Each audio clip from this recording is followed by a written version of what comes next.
This is a $50 per night capsule hotel with a stunning view of Hong Kong Bay. And this is a $7 per night hostel located in the middle of one of the driest deserts on Earth. In this video, we're going to find out which one is better. I'll be ranking each place out of 10 based on its location, amenities, comfort, and value. The average of these scores will give us the overall score, and the place with the highest overall score wins. If you like budget travel content, be sure to subscribe. Now let's get right into it. We'll start off with the cheaper hostel known as Bananas Adventure. This hostel is only $7 per night with a bunk room, or $20 per night for a private room. Starting off with its location, I gave its location a 6 out of 10. Now, while it is close to a lot of really fun stuff, being in Huacachina, Peru, which is South America's only natural oasis, you're close to sandboarding, dune buggy riding, the Islas Ballestas, and even the Nazca lines. The only problem is it takes a long time to get out here. You're looking at probably a 5 or 6 hour bus ride, and if you're unlucky like us, your bus might have zero air conditioning for the whole time.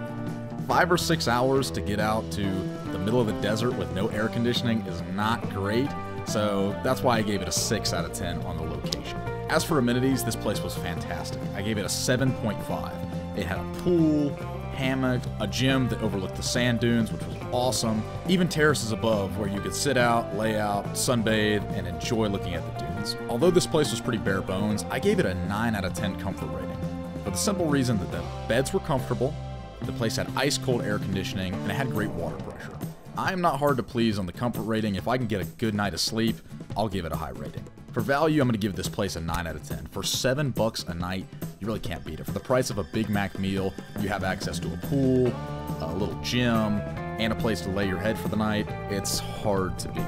Overall, that gives the Bananas Adventure Hostel a 7.9 score out of 10. Alright, now we got a journey to the other side of the world to a totally different location for the hostel number 2, L'Etoile del Mer. I'm not sure if I'm saying that right. This place isn't even really a hostel, it's more of a capsule hotel. So there's all these little capsules that you sleep in. Very automated, interesting system how they done it. It kind of frustrated me. Got my key card on the 15th floor. Now I'm going back to the ground floor so I can go up to the 4th floor and go to the hostel. The advantages of a hostel is that you have staff you can talk to about local things to do. So that kind of frustrated me that everything was super automated. Not to mention some of the lockers didn't work. I had a hard time getting signed in. For a location score, I give this place an 8.3 out of 10. That's a monstrous location score, but it is located right in downtown Hong Kong. 3-minute walk to any of the metro stations, which if you've been to Hong Kong, you know the metro is super accessible, easy to get anywhere from there. Also being right by the bay and near downtown, you have access to a bunch of just fantastic restaurants within just a few minutes walk. As for amenities, I just couldn't give this place a high score. I gave it a 2 out of 10. While it does have a cool view overlooking the bay, it's not like the other hostel that had a pool and a gym and different things. I guess that could be expected in a city. You don't have a lot of room, but still, I think they could have done a little more for the price point. For a comfort score, I actually gave this place a 10 out of 10. I don't think I've slept better anywhere in my life. Maybe it's just because you're in these pods and you're kind of trapped. You can't hear a lot of noise. But there was a day I remember I woke up thinking it was 8 a.m. and it was middle of the day. You're super noise isolated. It gets super dark in these things. Makes it really easy to sleep. Ice cold air conditioning.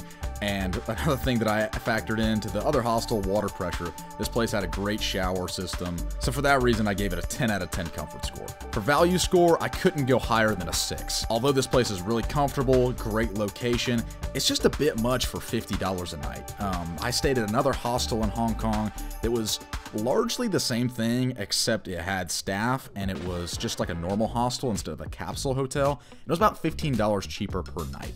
For that reason, I gave it a 6 out of 10 on the value score. Overall, the L'Etoile del Mer capsule hotel gets a 6.6, meaning that Bananas Adventure Hostel actually beat it out. Although the capsule hotel definitely had Bananas Adventure beat out on location and to a certain extent comfort, the Bananas Adventure just had so many amenities and you couldn't beat the value. I mean, $7 a night for that place was just absurd. Hope you enjoyed the video. I love reviewing hostels when I go to different places. It's fascinating just to see the difference in price point you can get in different areas around the world. Also, it's kind of fun just to see how different places do things. I would never imagine in Peru they could have a hostel with no staff, and I could never imagine in Hong Kong having a hostel for $7 a night. I hope you enjoyed this video, and I'll see you guys on the next one. Thanks. No. What did you just say to me about the bus? That it freaking sucked. Are you complaining about the El Dorado VIP bus that I booked? Yes, and by the way, we had to pay for it 3 times. That was the luxury bus, Will.